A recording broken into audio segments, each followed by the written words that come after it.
Quatrième cours sur l'histoire de l'Église. Et nous avons commencé la leçon numéro 3 lors de notre dernière leçon. Et nous avons vu le début de l'Église persécutée. L'Église persécutée, c'est une période de 2 siècles qui se situe entre 100 et 313.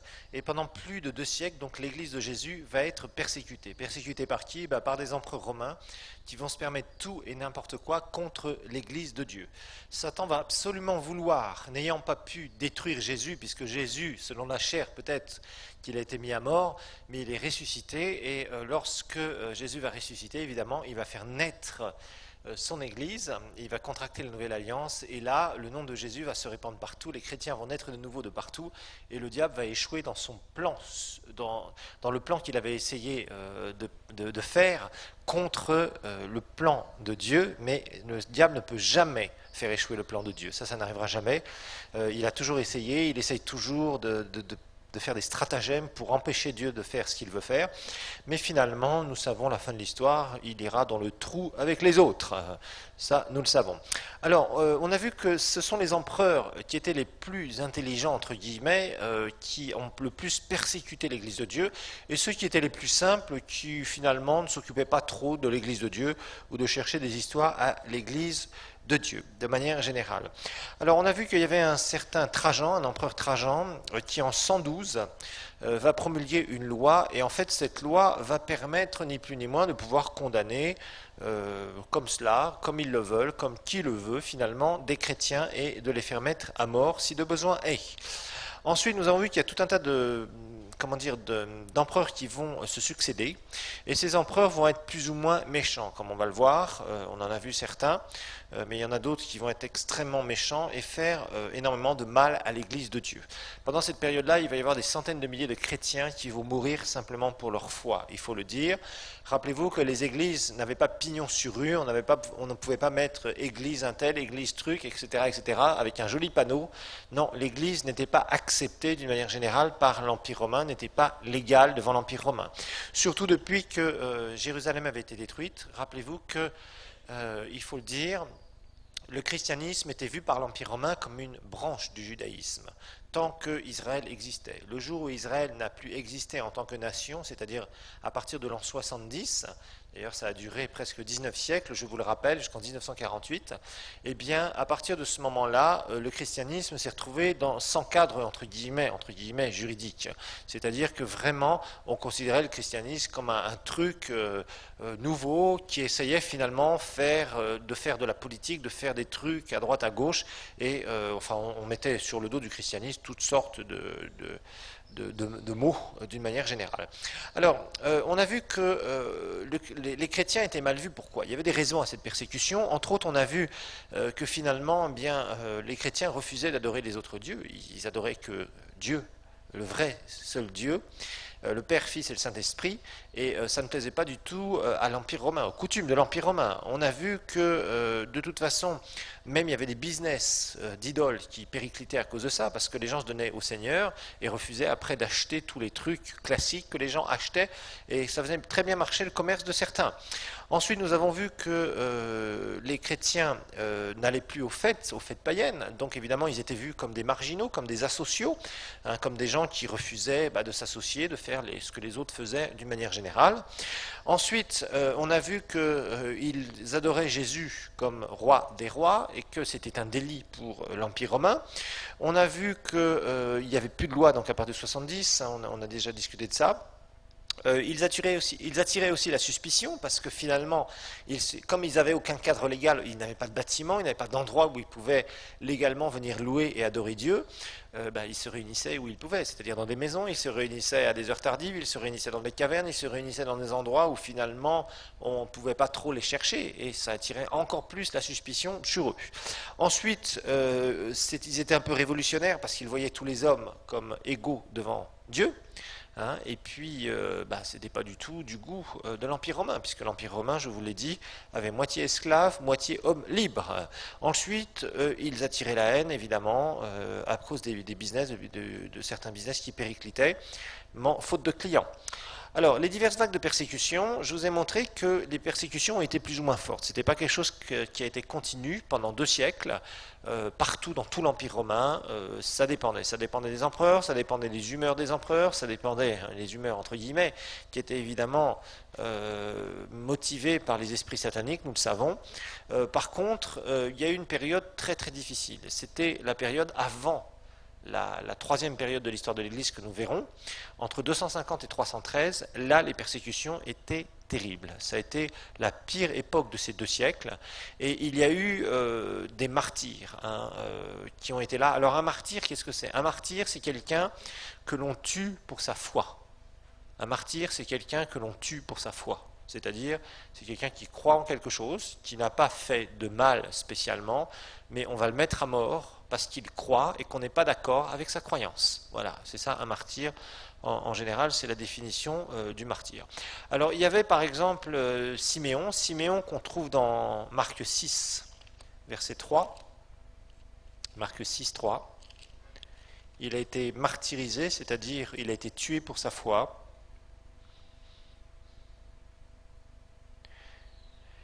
Et il est dit, n'est-ce pas le charpentier, le fils de Marie, en parlant de Jésus, le frère de Jacques, de Jos et de Jude et de Siméon. Et ce Siméon, successeur de Jacques, le demi-frère du Seigneur aussi, qui est mort en 62, je vous le rappelle, qui était le chef de l'église de Jérusalem, qui a pris sa suite, donc lui, il a été tué, donc crucifié en 107. Donc Siméon a été martyrisé, c'était le successeur de l'apôtre Jacques, qui a été lui-même aussi assassiné en 62, je vous le rappelle. Ensuite, il y a eu un autre martyr connu, au début de cette période, Ignace. Ignace, c'était un bishop, quelqu'un qui était responsable d'un certain nombre d'églises, à Antioche, en Syrie, et lui, il fut jeté aux bêtes sauvages en 108, à Rome, c'est-à-dire au lion. Ignace, donc bishop d'Antioche en Syrie, il était assez âgé aussi, il fut jeté aux bêtes sauvages en 108 à Rome. Donc Siméon, successeur de Jacques, Jacques est mort en 62, chef de l'église de Jérusalem, lui, il était crucifié en 107. Ignace, bishop d'Antioche en Syrie, fut jeté aux bêtes sauvages en 108 à Rome. Alors il y a eu un certain empereur qui s'appelait Marcus Aurelius. Marcus Aurelius. Marcus Aurelius, qui a régné donc sur l'Empire romain de 161 à 180. Marcus Aurelius, 161-180, c'était son règne. Il a été terriblement cruel. Terriblement cruel. Et il a fait décapiter plein. Donc couper la tête, décapiter, c'est couper la tête. Donc il a fait mettre à mort des milliers et des milliers de chrétiens. Il en a jeté au lion énormément. Il y avait ce qu'on appelait des cirques. Un peu c'était comme des stades à l'époque dans l'Empire romain. Il y en avait à Rome, il y en avait aussi dans d'autres villes, et les gens venaient. Ils venaient pour se divertir, entre guillemets. Je ne sais pas quel type de divertissement. Et leur divertissement, c'était de voir être mis à mort des gens. Souvent, par exemple, des voleurs, des grands bandits, des gens qui avaient, même des meurtriers ou des gens comme ça. On les mettait donc au milieu de ces stades-là, et puis ils se battaient. Alors on les entraînait, certains parmi eux, on faisait ce qu'on appelle des gladiateurs, c'est-à-dire des gens qui allaient se battre pour tuer d'autres personnes, d'autres gladiateurs. Et les gens s'amusaient comme ça. Il y avait des périodes où il y avait des jours, des mois entiers, des fois même plus que ça. Ils payaient un ticket comme dans un match de football et ils regardaient des gens se mettre à mort. Voilà, ils se battaient entre eux et c'était celui qui restait vivant qui était déclaré libre en général et les autres, c'était rempli de sang, c'était vraiment cruel. Et puis aussi, ils s'amusaient à lâcher des lions, par exemple. Il lâchait des lions en bas, donc dans le bas du stade, ce qu'on appelait une arène. Et puis ces lions-là venaient et mangeaient les gens devant les autres. Et les gens applaudissaient, etc. Enfin, c'était tout des jeux ultra cruels. Et c'était de ça dont l'Empire romain se divertissait. Voilà. C'était pas les matchs de football, c'était ça, voilà, entre autres. Et il y avait beaucoup de cruauté dans ces périodes-là. beaucoup de gens qui étaient mis à mort. L'Empire romain était vraiment un empire extrêmement cruel. Il y a eu beaucoup de ça. Alors ce qu'on faisait, c'est qu'on mettait les chrétiens aussi parmi ces repris de justice. Et évidemment, les chrétiens n'allaient pas se battre, ils n'allaient pas prendre des armes pour aller tuer les autres, et c'était eux qui se faisaient assassiner, on envoyait les lions aussi contre eux, etc. Alors, on va mentionner par exemple deux martyrs qui ont particulièrement marqué l'histoire de l'Église, c'est Polycarpe.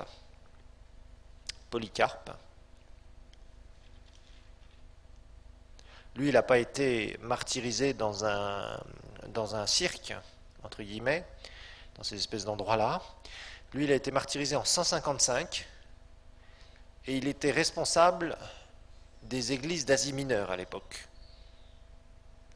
Polycarpe, donc martyrisé en 155.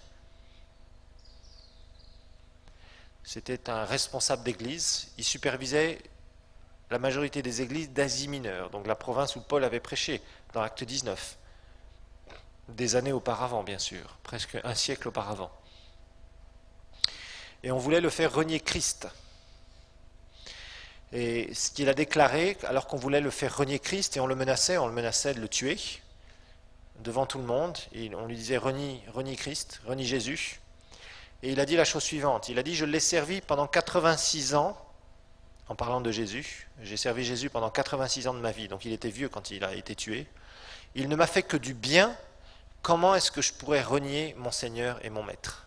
Il a dit ces paroles et il a été tué. Je crois qu'on lui a coupé la tête si mes souvenirs sont bons.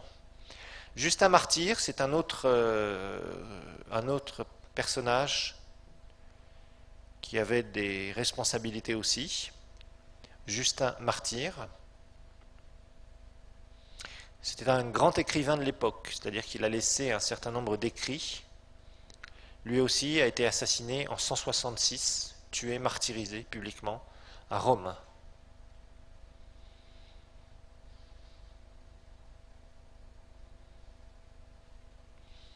Martyrisé à Rome en 166. Bon voilà, ça c'était la période Marcus Aurelius. Ensuite, après Marcus Aurelius, il y a eu différents empereurs. Alors certains se souciaient des chrétiens, d'autres se souciaient pas trop des chrétiens. Et il y a eu un certain Septimus Severus, ça c'est pas la peine de le marquer.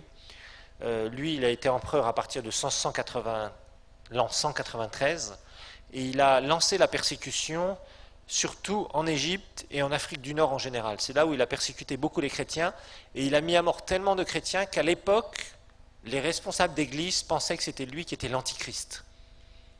Imaginez. Plusieurs fois dans l'histoire de l'église, il y a eu des gens qui ont pensé que l'antichrist était là. Mais l'antichrist ne viendra qu'après que l'église soit enlevée. Voilà, c'est ce que beaucoup de chrétiens ne comprennent pas. Alors bon, il y a eu une certaine accalmie après celui-ci, donc il y a eu un certain Caracalla qui est venu, et lui par contre, il a donné aux chrétiens un droit de citoyenneté. Quand vous étiez chrétien pendant cette période-là, vous n'aviez plus le droit à votre citoyenneté romaine. Et quand vous étiez citoyen romain, vous aviez des droits. On ne pouvait pas vous mettre à mort comme ça. Vous aviez droit à un procès équitable, vous aviez droit à des avocats, etc. À partir du moment où vous n'étiez pas citoyen romain, on pouvait enlever votre vie comme vous voulez. Vous vous rappelez que Paul en a appelé à Rome, et à un moment Paul a dit, moi aussi je suis citoyen romain, vous m'avez fouetté, mais je suis citoyen romain. Et celui qui avait fait ça, il était très mal, parce que c'est lui qui avait commis le délit. En fouettant un citoyen romain, c'était extrêmement grave. Donc ils ont essayé de s'excuser, je crois que c'était à Philippe, dans la ville de Philippe, si mes souvenirs sont bons. Donc ici, cet empereur, donc Caracalla, a donné quand même un certain droit aux chrétiens. Donc il ne pouvait plus être crucifié. Quelqu'un qui était citoyen romain ne pouvait pas être crucifié. Il ne pouvait pas non plus être jeté aux bêtes sauvages. Donc vous voyez, ça permettait quand même de calmer un peu les persécutions. Donc Caracalla a calmé un petit peu. Puis après, il y a eu différentes vagues de persécutions, puis il y a eu un certain Dioclétien. Alors Dioclétien, lui, il a régné entre 245 et 313, et lui, il a ordonné qu'on brûle toutes les copies des Écritures. Toutes les Bibles qui se trouvaient, il a ordonné qu'on les brûle. Vous imaginez, vous voyez un peu le genre de persécution. Ça nous fait penser un peu au communisme, où on essaie d'éradiquer la Bible, la parole de Dieu. Vous voyez ? Alors il y a eu beaucoup d'endroits, là petit à petit on commençait à avoir des églises, on commençait à avoir des bâtiments où les chrétiens se réunissaient dans ces périodes-là. Et on brûlait les chrétiens, on brûlait les églises avec les chrétiens à l'intérieur. On disait si tu renies pas Jésus, tu ne peux pas garder ta citoyenneté. Vous voyez, la tendance s'est encore inversée. Et puis cet empereur, là, ce fameux Dioclétien, il a mis beaucoup de chrétiens en esclavage et il les a fait travailler durement pour construire des grands bâtiments, ce qu'on appelait des grandes piscines entre autres. Vous voyez des endroits, des immenses jardins où il y avait des piscines, où il y a des belles constructions, etc., etc. Évidemment, les gens payaient le prix très cher. Ils mouraient très souvent à l'ouvrage parce qu'on ne leur donnait pas à manger correctement, on les fouettait, on les traitait dans tous les... Je dirais, ça s'est mal passé avec cet empereur-là particulièrement. Alors, là, juste à la fin de cette période-là, on arrive vers l'an 313, un peu avant, au 312 précisément. Et là, juste après cet empereur, il va y avoir deux rivaux qui vont prendre, il y en a un qui doit prendre le pouvoir sur l'Empire romain. Et ces deux rivaux, eh bien, ils vont s'affronter. Il va y avoir une bataille, et c'est un certain Galerius et Constantius. Et le fils de Constantius, Constantin, ils vont être rivaux donc, pour prendre le pouvoir. Et il y a une bataille qui va se faire en 312. En 312, il va y avoir une bataille entre Constantin et Maxence. Constantin et Maxence, les deux rivaux, Constantin et Maxence, à 3 km de Rome. Et là, il va se passer quelque chose de très étonnant. Constantin, qui n'était pas encore empereur, mais là, il est en train, contre son rival, de remporter une bataille décisive. Soit il gagnait, soit il perdait, mais c'était décisif. Et Constantin dit qu'il a vu dans le ciel, qu'il a eu une vision, avant de prendre le pouvoir, juste avant cette bataille. Et il dit qu'il a vu une croix, et à côté de ça, c'était marqué « par ce signe », en traduisant « par ce signe, tu vaincras ». Par ce signe, tu vaincras. Voilà ce qu'il dit qu'il a vu. Et il a gagné cette bataille. Et Constantin est devenu empereur. Voilà. C'est comme ça que ça s'est passé. Et là, il va y avoir un changement radical. Donc Constantin, lui, a son rival en 312, ce fameux Maxence, et c'est soit Constantin, soit Maxence qui va être empereur. Et juste sur une bataille décisive qui devait remporter, l'un contre l'autre, Constantin dit avoir une vision, une croix dans le ciel, avec un écrit, il l'a vu, c'est ce qu'il dit, par ce signe, tu vaincras. Il remporte la bataille, et il va devenir, quelque temps après, empereur. Et une année plus tard, il va y avoir un édit, c'est-à-dire il va y avoir une loi qui va favoriser complètement et qui va légaliser, d'abord la tolérance, puis après la légalisation complète du christianisme. On va en reparler après, ça c'est pour clôturer cette période, juste pour vous montrer que les persécutions vont s'arrêter d'un seul coup. Elles vont durer quasiment 2 siècles, même un peu plus, avec des vagues plus ou moins fortes, des centaines de milliers de chrétiens vont être mis à mort, mais à un moment donné, alors qu'il y a un dernier empereur qui est extrêmement cruel, il y a 2 rivaux qui sont là pour prendre le trône, et à ce moment-là, il y a une bataille décisive. Et cette bataille décisive est remportée par Constantin. Constantin, qui dit avoir vu cela juste avant la bataille, c'était sur un pont, c'était sur une rivière à 3 km de Rome, le pont Milvius, et il remporte cette bataille, il devient empereur, et là, d'un seul coup, tout va changer, ce qui nous amènera à la prochaine période de l'histoire de l'Église. En attendant, on va regarder ce qui s'est passé sous d'autres angles à propos de cette période dans laquelle nous sommes, c'est-à-dire dans l'Église persécutée. Alors dans cette période, donc de 100 à 313, après avoir vu cet aspect d'empereur, persécution, donc le côté politique au niveau de l'Empire romain, eh bien, il va y avoir pendant cette période la formation du canon du Nouveau Testament.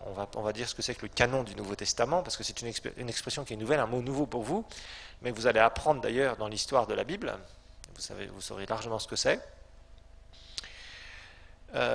Parce que c'est sûr que Satan essayait de détruire l'Église, mais à côté, dans ces 2 siècles, il va se passer pas mal de choses. Donc il va y avoir ce qu'on appelle la constitution du canon. Du canon, comme un canon qui tire, boum, le canon des Écritures et du Nouveau Testament. Alors qu'est-ce que c'est que le canon des Écritures? En théologie, on donne donc cette définition. Le canon des Écritures, c'est l'ensemble des écrits, c'est l'ensemble des écrits qui sont reconnus d'inspiration divine. Donc le canon des Écritures, c'est l'ensemble des écrits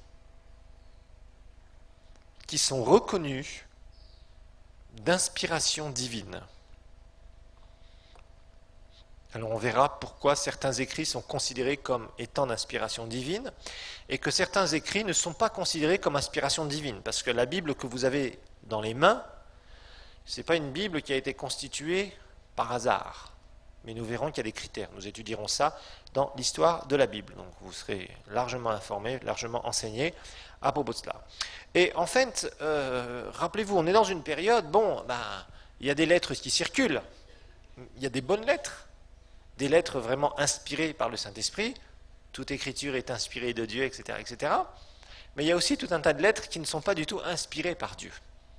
Et qui circulent aussi. Et qui essayent d'envahir les églises. Et qui contredisent certaines doctrines, entre autres, que Paul a écrites. Et que d'autres, les apôtres fondateurs, ont écrites. Donc il y a une circulation de lettres. Et c'est dans cette période-là où on va commencer à faire du tri. Entre ce qui est vraiment du Seigneur, et on sait que ça vient du Seigneur, et d'autres lettres qui contredisent la saine et bonne doctrine du christianisme. Par exemple, il y a tout un tas d'épîtres, donc tout un tas de lettres qui vont circuler, comme l'épître de Barnabas, l'enseignement des 12 apôtres, l'Apocalypse de Pierre, etc., etc., etc. Et ces écrits-là, petit à petit, vont être mis à l'écart.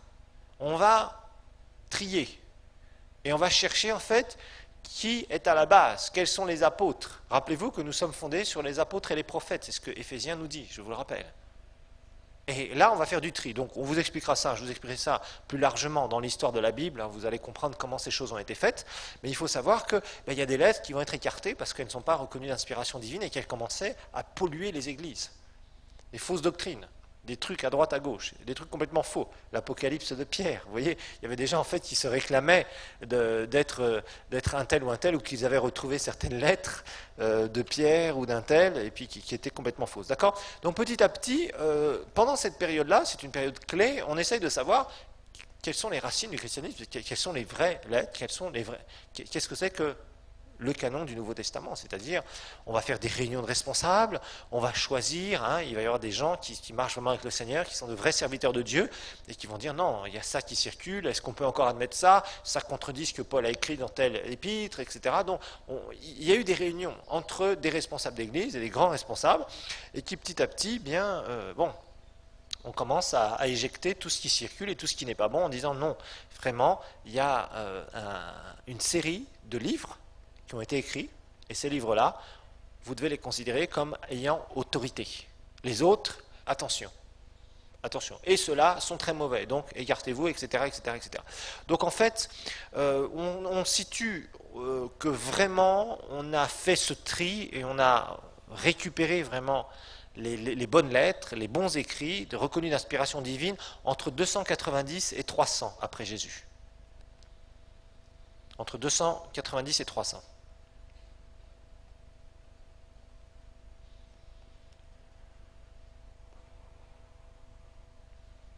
Alors aussi dans cette période-là, rappelez-vous, qui couvre plus de 2 siècles d'histoire de l'Église, il y a aussi l'organisation des églises. Comment est-ce que les églises étaient organisées?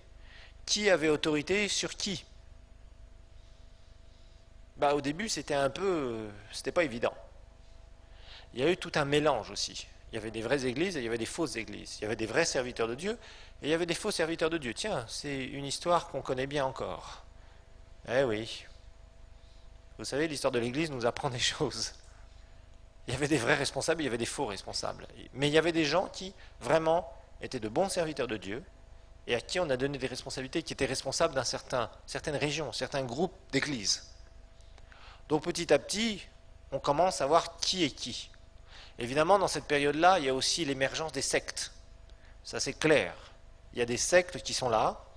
Et il y a des gens qui suivent ce genre de leader. Il y a des mélanges entre paganisme et christianisme. Paul, d'ailleurs, on verra dans Colossiens, on le verra juste un peu plus loin, a eu affaire à ce genre de truc. Et il a fallu qu'il en parle dans l'épître aux Colossiens, parce que les Colossiens avaient été influencés par des choses complètement sataniques, et ils se donnaient au Seigneur, et des fois, certains trucs essayaient de revenir dans les églises. Alors, évidemment, on n'avait pas un grand responsable, on n'avait pas de pape, on n'avait pas de gens qui supervisaient toutes les églises et qui disaient « moi, j'ai reçu une autorité divine pour diriger les églises ». Ça n'existait pas. Par contre, il y avait des gens qui, sur des régions entières, étaient responsables. On les a appelés les archbishops. C'est-à-dire, ça venait de différents mots grecs, qui veut dire responsable des évêques, des pasteurs. Rappelez-vous que le mot évêque veut dire quelqu'un qui veille sur, un surveillant. Et quand on a parlé d'archbishop, c'est-à-dire chef, ça vient d'un mot grec arché, ça veut dire chef responsable de pasteurs. Voilà, grand pasteur, si vous voulez, si ça peut exister. En tout cas, responsable d'un certain nombre d'églises dans une région, voilà, si vous préférez, pour simplifier les choses. Voilà d'où vient le mot archbishop. On en apprend des choses dans l'histoire de l'Église. Alors, il y a eu toutes sortes de gens qui ont introduit des fausses doctrines, c'était pas nouveau, même à l'époque de Paul, et puis après, bien sûr, une fois que les apôtres étaient morts, eh bien, là aussi, Satan a attaqué très sérieusement avec les fausses doctrines. Il faut que vous sachiez que partout où il y a des réveils, Satan essaye d'infiltrer ces gens. Il essaie d'infiltrer ces fausses doctrines. Il essaye d'infiltrer aussi des personnes qui se réclament de Dieu et qui ne sont pas du tout de Dieu, et qui font des fois même des signes, des prodiges et des miracles, mais avec des puissances sataniques. Il y a etc., etc., des faux docteurs, etc., etc. Vous voyez. Donc il y a tout un mélange. Et là, les églises devaient commencer à émerger et à être stable dans la doctrine. Et ça n'a pas été chose facile. Alors il y avait quand même des écoles, entre guillemets, de théologie, c'est-à-dire des écoles où on formait des gens. Il y avait 3 grandes écoles dans cette période-là, 3 grandes écoles où on formait des serviteurs de Dieu, où il y avait une doctrine, et ces 3 écoles-là ont eu plus ou moins d'influence. Rappelez-vous, on est dans tout l'Empire romain, là, hein, c'est tout le sud de l'Europe, une partie de l'Asie mineure, et puis le nord de l'Afrique. C'est là où les choses se passent. On se concentre uniquement sur ça parce qu'il n'y a que là où les choses vraiment se passent. Alors, il y avait l'école d'Alexandrie en Égypte. L'école d'Alexandrie, qui a été fondée en 180 après Jésus.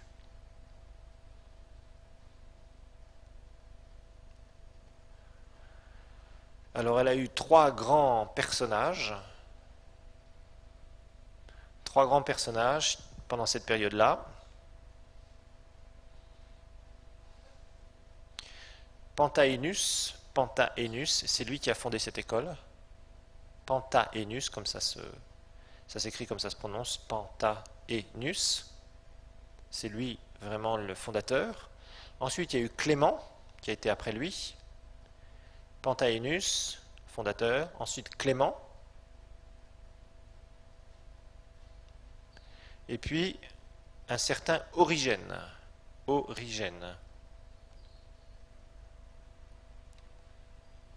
Alors ça, c'était en Égypte. Égypte, donc, Afrique du Nord.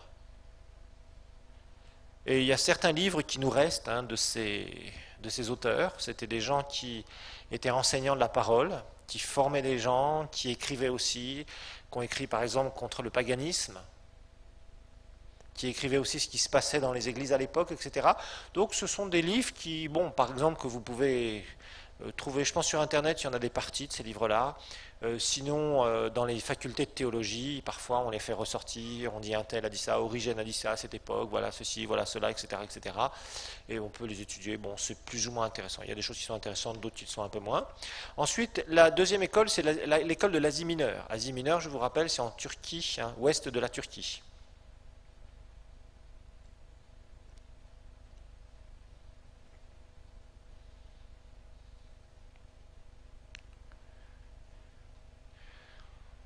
Alors, cette école était pas localisée dans un endroit spécifique, dans une ville spécifique. C'était apparemment des gens, des érudits qui bougeaient et qui était une bénédiction pour l'Asie mineure. Il y avait des théologiens, donc des enseignants, des écrivains. Et le plus connu, il s'appelle Irénée. Irénée. Et Irénée, à la fin de sa vie, en 200, il a été en France, où il était pasteur, et il a été assassiné, il a été martyrisé. Irénée, vers 200, vers la fin de sa vie, il a été en France. Donc il est parti d'Asie mineure pour aller en France. Il était pasteur et il a été assassiné pour sa foi.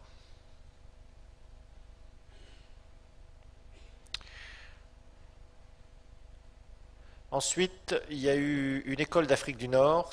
Elle était basée, la troisième école en Afrique du Nord, basée à Carthage.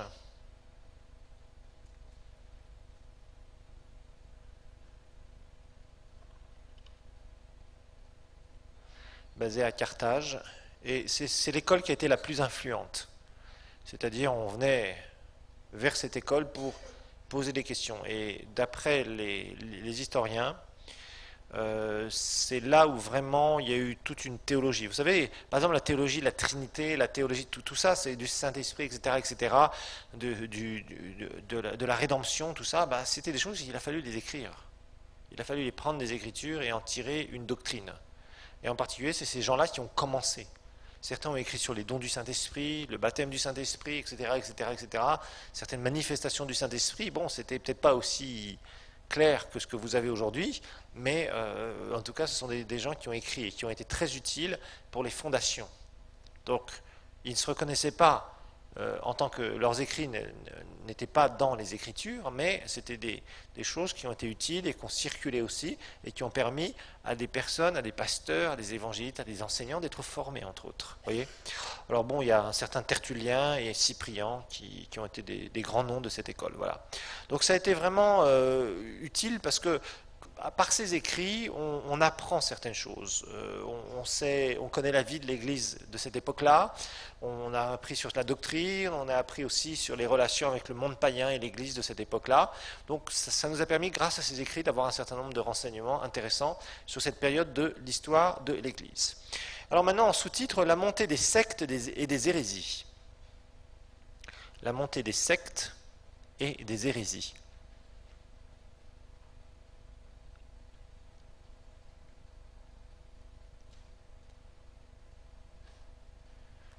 La montée des sectes et des hérésies.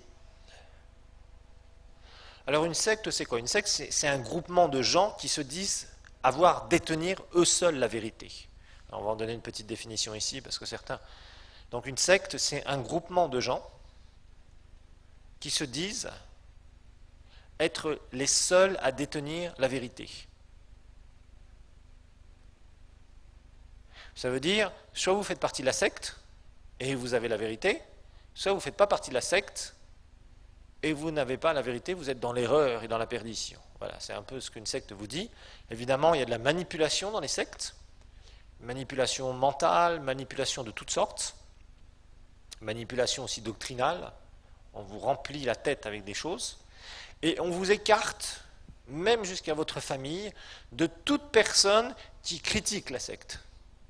On vous écarte volontairement. On dit non, si telle personne, même de ta famille, commence à te dire telle ou telle chose, tu coupes complètement la relation avec cette personne, elle ne peut pas critiquer ce que tu crois. Et c'est typique, par exemple, les témoins de Jéhovah font ça. Ils écartent les gens, des fois ils divisent les familles à cause de ça. En disant non, si tel ou tel n'est pas témoin de Jéhovah, qu'il essaie de te détourner de ta foi, entre guillemets, à ce moment-là tu coupes complètement la relation, etc., et tu restes que parmi des gens qui sont des nôtres. Vous voyez, ça c'est typique d'une secte. La secte vous écarte, la secte vous isole complètement. On vous impose d'être tout le temps dans le même milieu, et on vous empêche d'avoir des relations qui pourraient vous écarter de la secte. Ça, c'est tout à fait typique. Alors, sans parler des escroqueries, sans parler de toutes sortes de choses, des manipulations mentales, etc., ça, c'est autre chose, tout à fait typique. Alors, une hérésie, c'est quoi? Une hérésie, c'est une fausse doctrine. C'est un enseignement qui est contraire à la vérité de la parole. Une hérésie, c'est un enseignement qui est contraire à la vérité de la parole. Voilà, c'est des définitions très grossières, mais ça vous donne, c'est pour que vous ayez en tête, hein, quand on parle d'hérésie, quand on parle de secte, etc., que tout de suite, bon. Alors, il faut que vous compreniez une chose avec le christianisme. Tant que les apôtres étaient là, les apôtres étaient vraiment les gardiens de la vérité. Et si quelque chose, si un apôtre disait non, ça c'est pas la vérité que le Seigneur nous a enseigné, si Pierre parlait comme ça, tout le monde disait ah, Pierre a dit ça, donc tout le monde se taisait. Pourquoi? Parce qu'ils avaient vécu avec le Seigneur. Donc on ne pouvait pas blaguer si un apôtre fondateur, un apôtre parmi les 11, disait quelque chose, c'était une autorité reconnue et incontestable. Paul, après, comme il a été reconnu par les autres apôtres, était aussi d'autorité incontestable. Même si on essayait de contester son autorité, les gens ne pouvaient pas gagner contre Paul. C'est ce qui s'est passé avec les Corinthiens.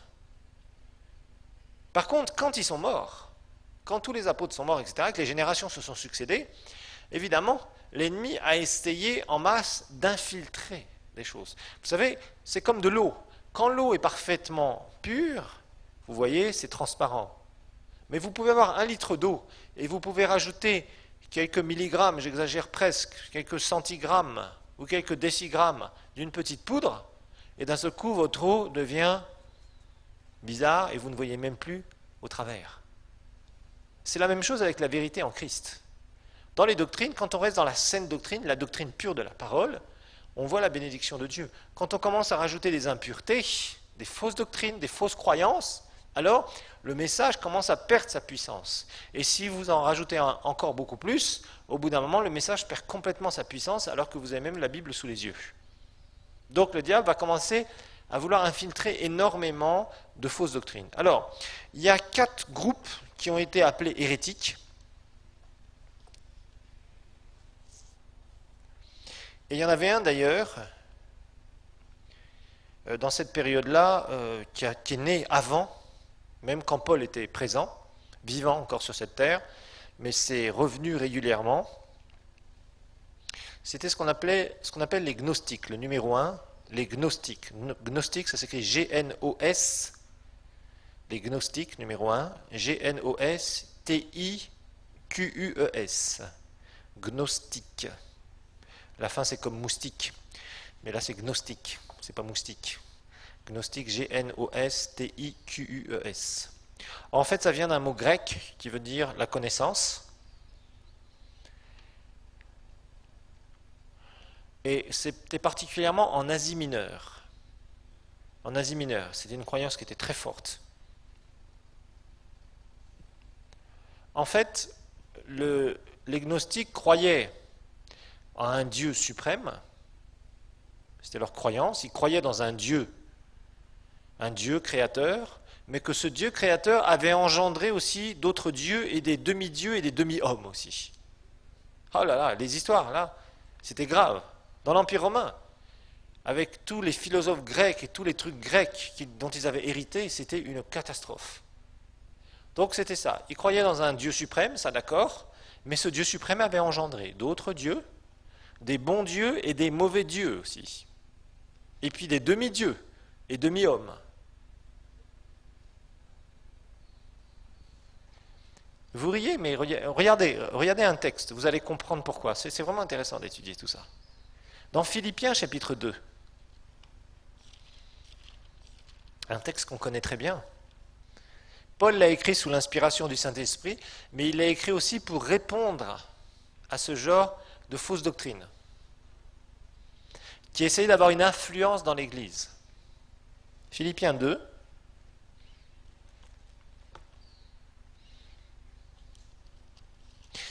Colossiens 2.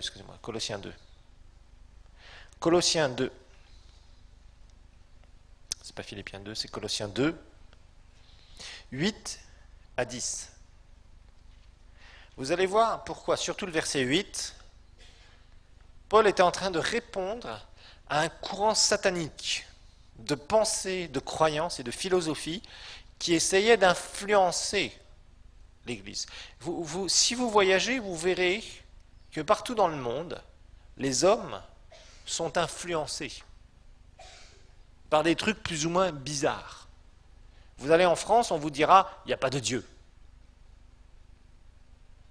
Vous allez en Californie, on vous dira, ah, les hommes doivent se marier avec les hommes, et les femmes avec les femmes. Si ce n'est pas de l'influence satanique, dites-moi ce que c'est. Vous allez dans d'autres parties du monde, les gens se droguent dès leur jeune âge, en masse.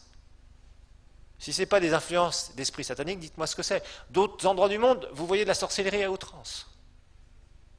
D'autres endroits du monde, vous voyez toutes sortes de choses bizarres, de droite, de gauche. Les esprits sataniques essayent d'influencer les gens. D'une ville à l'autre, vous pouvez voir des influences sataniques. Si vous voyagez un peu, vous allez ouvrir les yeux de plus en plus. Il y a des mauvaises influences sataniques.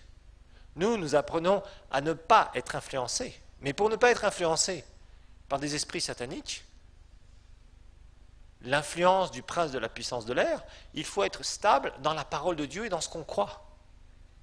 Et Paul ici va répondre à un problème. C'était le gnosticisme, justement. Les gnostiques croyaient dans certaines choses. Et Paul est obligé de dire quelque chose d'important. Prenez garde que personne ne fasse de vous, il parle à des chrétiens, nés de nouveau. Colossiens, je vous rappelle que l'église de Colosse était supposée être la deuxième église la plus fondée dans la parole. Colosse, c'est une ville d'Asie mineure, là où Paul rayonnait dans son ministère. Prenez garde que personne ne fasse de vous sa proie par la philosophie et par une vaine tromperie, selon la tradition des hommes, selon les principes élémentaires du monde et non selon Christ. Car en lui, regardez bien le verset 9, car en lui habite corporellement toute la plénitude de la divinité. Je vais vous expliquer ce que veut dire ce verset. Et vous avez tout pleinement en lui, qui est le chef de toute principauté et de tout pouvoir. Qu'est-ce que Paul était en train de dénoncer ici ? Il était en train d'affirmer par le Saint-Esprit que Jésus était 100% homme et 100% Dieu. Non pas le courant qui circulait de philosophie, de gnostique, qui croyait qu'il y avait un Dieu suprême, Dieu le Père, pourquoi pas, après tout, dans le christianisme. Comme après, on l'a vu dans le catholicisme, on a vu Dieu le Père, Dieu le Fils, mais s'il y a un Fils, il y a un Père, obligatoirement, il y a une mère. Mais si, vous allez voir que c'est issu de ce genre de croyance. Vous voyez, il y a des courants comme ça. Et qu'est-ce qui va se passer ici ? Ici, dans les Colossiens, eux, ils étaient influencés par les courants sataniques de l'époque. Les gens croyaient quoi ? Ils croyaient un Dieu suprême, bon, ok, Dieu le Père. Ah, il y a Dieu le Fils, bah oui, on croit ça, puisque nous, dans nos philosophies, on croit qu'un Dieu suprême engendre d'autres dieux. Pas de problème avec ça. Mais ce Dieu, il est homme aussi. Ah, donc il est moitié homme et moitié Dieu. Oh, ça va. Et Paul dit, en lui habite corporellement toute la plénitude de la divinité. Ce que Paul était en train de dire ici, il était en train de casser ce genre d'influence satanique en disant, non, ce Jésus, Christ, que vous avez reçu, il est 100% Dieu et 100% homme. Et en plus, il est à la tête de tout aussi. C'est pour ça qu'après, il rajoute tout cela. Il dit, vous avez tout pleinement en lui, qui est le chef de tout. Ce n'est pas un Dieu engendré par un Dieu. Vous voyez ? Et donc, Paul était en train de dénoncer ça. C'est ce qu'il était en train d'expliquer quand il a écrit ça. Donc, vous savez, tout ça, c'est pas fortuit, c'est pas fait par hasard. Paul répondait ici à des croyances de l'époque pour couper directement les racines de ce genre de trucs. Et en fait, ces groupements-là, pendant 2 siècles, ont beaucoup marché, hein, les gnostiques, et vraiment, ça avait essayé de s'infiltrer en Asie mineure, dans les églises d'Asie mineure, et on ne sait pas pourquoi, dans l'histoire, d'un seul coup, ça a disparu, ce genre de croyance. Complètement. Les gnostiques ont complètement disparu. Ensuite, il y avait un autre groupe qui s'appelait les Ébionites. Ébionites, E-B-I-O, comme biologie, E-B-I-O-N-I-T-E-S, les Ébionites, E-B-I-O-N-I-T-E-S. Les Ébionites, ça vient d'un mot hébreu qui veut dire pauvre. Ça commence bien quand on s'appelle pauvre. Et c'était un courant donc de juifs messianiques.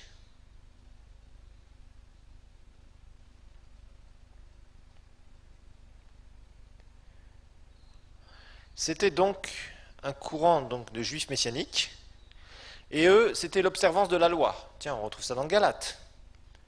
L'observance de la loi. Mais ils rejetaient les écrits de Paul. Ben, c'est pas évident, c'est pas étonnant. Ils rejetaient les écrits de Paul parce que Paul disait que de toute façon, on n'a plus à pratiquer la loi. La loi maintenant est écrite dans nos cœurs. Donc évidemment, ils ont rejeté les écrits de Paul. Ils pratiquaient la loi et ils rejetaient les écrits de Paul. Ensuite, il y avait un troisième groupe qu'on trouve, un groupe hérétique, les manichéens ou manichéens, comme mani, M-A-N-I, manichéens ou chéens, c'est comme ça qu'on dit, C-H-E-E-N-S. Les manichéens, mani, M-A-N-I, et chéens, c'est C-H-E-E-N-S.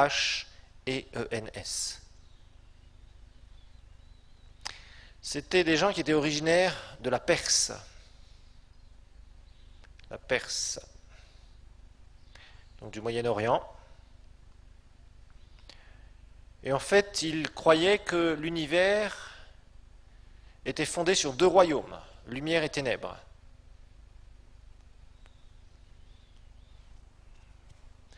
Ils croyaient donc que l'univers était fondé sur deux royaumes, royaume de la lumière, royaume des ténèbres.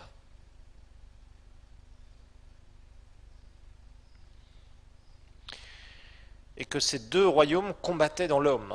C'est pour ça que l'homme était attiré par le bien et l'homme était attiré par le mal. Il y a vraiment des gens bizarres sur cette terre, je vous le garantis, qui combattaient la nature de l'homme. Ils cherchent des trucs très compliqués. Alors évidemment, ils rejetaient Jésus, mais ils croyaient dans un Christ céleste, un Christ qui allait briller dans le ciel.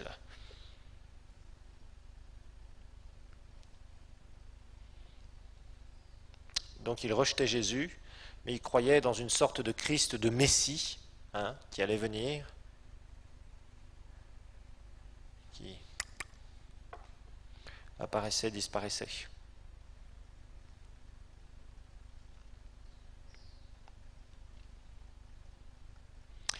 Alors il y a un quatrième groupe, et là par contre c'est plus mitigé dans les récits de l'histoire, qui s'appelle les montanistes. Montanistes.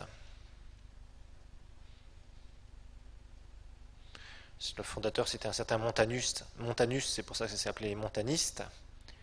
Montanistes, M-O-N-T comme un mont, et aniste, montanistes. Alors ce groupe a été souvent classé en secte, mais bon, il y avait beaucoup d'églises qui condannaient leur doctrine, qui condamnaient tout un tas d'enseignements qu'ils donnaient. Pourtant, dans certains écrits, c'est pas tout à fait la même chose. C'est un peu difficile. Il semblerait que c'était des gens qui, apparemment, étaient très ouverts au Saint-Esprit, ou je dirais même qu'ils étaient trop ouverts au Saint-Esprit. Vous voyez ce que je veux dire? D'accord? Ils avaient beaucoup de prophètes et de prophétesses. Entre guillemets, prophètes et prophétesses. D'accord? Donc voilà, alors c'est très mitigé sur les commentaires sur ce groupe de montanistes. C'était des gens qui enseignaient, qui vivaient beaucoup par l'esprit, peut-être trop entre guillemets, vous voyez ce que je veux dire quand je dis trop par l'esprit, et qui finalement, l'Église a été très, très mitigée. Il y avait certains qui les défendaient, d'autres, des gens vraiment des églises qui disaient non, ils sont bien, ils font de bonnes choses, d'autres qui disaient non, c'est vraiment des hérétiques, etc., etc. Donc c'est un petit peu difficile de savoir ce qui se passait dans ces groupes, parce que vous savez, parfois, nous le verrons dans l'histoire de l'Église, il y a certains groupes qui se sont fait taxer de sectes, d'hérétiques et tout ce que vous voulez, et qui étaient pourtant dans la vérité, qui ont amené vraiment des réveils dans les églises, ou des réveils spirituels dans certains endroits du monde, et qui pourtant, pendant longtemps, étaient traités de tous les noms. Les pentecôtistes, d'ailleurs, en seront un exemple tout à fait typique. Quand ils vont redécouvrir le Saint-Esprit, on va les appeler les parleurs en langue, et ils vont être traités de tous les noms. Il y a les Quakers qu'on verra, qu'on a appelés les trembleurs, des gens qui tremblaient, et après ils ont tremblé dans la chair, ça c'est vrai. Enfin bref, nous verrons toutes sortes de choses. Donc on verra qu'il y a des très bonnes choses, des choses qui étaient super, qui ont très bien démarré, qui ont très bien continué pour d'autres. Ça a été assez rares, il faut le dire, et puis d'autres qui ont complètement dévié ou sont devenus des trucs complètement bizarres. Donc ça, pour les montanistes, je suis j'ai essayé de lire plusieurs fois des commentaires et il y a vraiment des choses très différentes qui sont dites sur ce groupe-là. Donc on ne sait pas trop.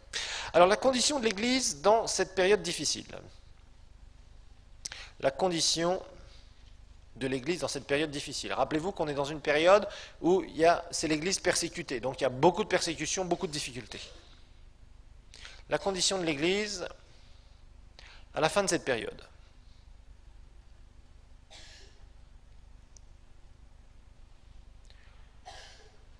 La condition de l'Église à la fin de cette période.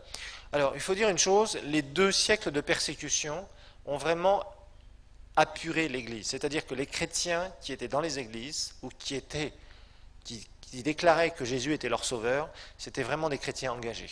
On l'a déjà dit, mais je vous le redis, il n'y avait pas de place pour l'hypocrisie. Ce n'étaient pas des gens qui venaient là parce qu'ils n'avaient rien d'autre à faire au moment où il y avait des temps de prière ou des cultes. Mais c'était des gens qui venaient et qui ne savaient pas s'ils allaient ressortir vivants. Ou s'ils allaient ressortir vivants, peut-être qu'ils seraient mis à mort juste un peu plus loin. Donc c'était des gens engagés à cause de la persécution. Il y avait aussi une unicité de la doctrine. Donc là, ceux qui marchaient avec le Seigneur, vraiment, les églises, là où elles pouvaient se réunir, dans différents endroits, ouvertement ou non ouvertement, rarement ouvertement, mais quand même, dans certaines périodes, ou dans certains endroits, il y avait quand même une unification de la doctrine à la fin de cette période. Il y a eu des hérésies, il y a eu des sectes, et évidemment, l'Église a répondu à cela. Que ce soit pour la persécution, l'Église a répondu, que ce soit donc par des gens qui étaient vraiment engagés avec le Seigneur, que ce soit au niveau des fausses doctrines, des sectes, l'Église a répondu, on a écrit. Donc, ça circulait en disant attention, ces gens-là qui enseignent ça, c'est pas du Seigneur, etc. Vous voyez, donc il y a toujours quand il y a des blessures quelque part, le corps réagit. Ben, c'est la même chose. L'Église a réagi par rapport à ça. Donc c'est pour ça qu'il y a eu des gens, et le Seigneur a levé des gens, des bonnes personnes, qui ont permis à ce qu'il y ait une unité au niveau de la doctrine. Alors les églises étaient bien organisées, et d'après ce qu'on voit dans l'histoire de l'Église, ben, il y avait des groupements d'églises, que certains théologiens appellent des diocèses. Et puis, eh bien, il y avait des responsables, donc des archevêques entre guillemets, c'est-à-dire des pasteurs qui supervisaient un certain nombre d'églises.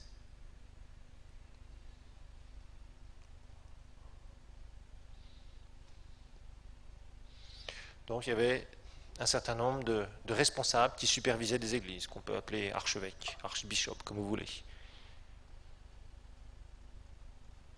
Alors on estime à la fin de cette période-là qu'il y avait à peu près, maintenant je ne garantis aucun chiffre, hein, moi j'ai juste repris des chiffres, on estime, mais là je suis très très prudent, parce que vous savez, des fois les estimations, bon, ça nous donne une idée, mais on pense à peu près qu'il y avait 10%